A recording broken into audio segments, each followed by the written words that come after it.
परिवहन महामंडळाच्या हिंगणघाट आगाराच्या ताफ्यात आज नवीन 5 अशोक लेलँड कंपनीच्या अत्याधुनिक सुविधायुक्त बसेस दाखल झाल्या।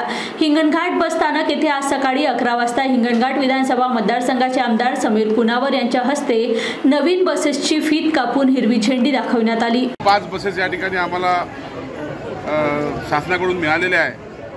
मागे 1.5 वर्षापूर्वी आम्हाला 10 बसेस सुद्धा मिळाल्या होत्या। मागे जेव्हा परिवहन मंत्री महाविकास आघाडी सरकार होतं, मुख्यमंत्री उद्धव ठाकरे साहेब होते आणि परिवहन मंत्री त्यांचं नाव काय आपले अनिल परब साहेब होते। मी त्यांना पत्र दिलं होतं की आम्हाला नवीन बसची आवश्यकता आहे, पण त्या 2.5 वर्षामध्ये आम्हाला महाविकास आघाडीनं काहीच दिलं नाही। पण नंतर सरकार बदललं आणि फडणवीस साहेब मुख्यमंत्री झाल्याबरोबर मी पुन्हा पत्र दिलं, त्यांनी मला 10 बसेस तेव्हा दिल्या आणि त्या 10 बसेस आज हिंगणघाटमध्ये सेवेमध्ये आहे। आणि आता परत परिवहन मंत्री आता प्रताप सरनाईक आहे, मी त्यांच्याकडे भेटलो होतो 2 महिन्यापूर्वी, म्हणजे मार्च अधिवेशनाच्या पहिले पत्र दिलं। त्यांनी मला कबूल केलं होतं की तुम्हाला मी पुन्हा 10 बसेस देतो।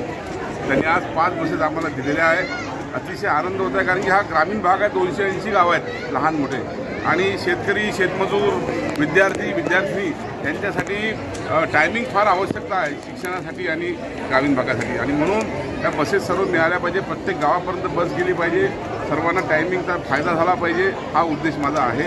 आणि म्हणून ग्रामीण भागातले रस्तेसुद्धा आम्ही चांगले केलेले आहे। आज आनंदाचा दिवस आहे की आज 10 बसेस, आपल्या 5 बसेस या ठिकाणी आम्हाला मिळालेल्या आहे। या 5 बसेसमुळे हिंगणघाटचं आगर तसंही आमचं फायद्यामध्ये आहेत। हिंगणघाटचं आगर एक अतिशय फायद्यामध्ये आहे।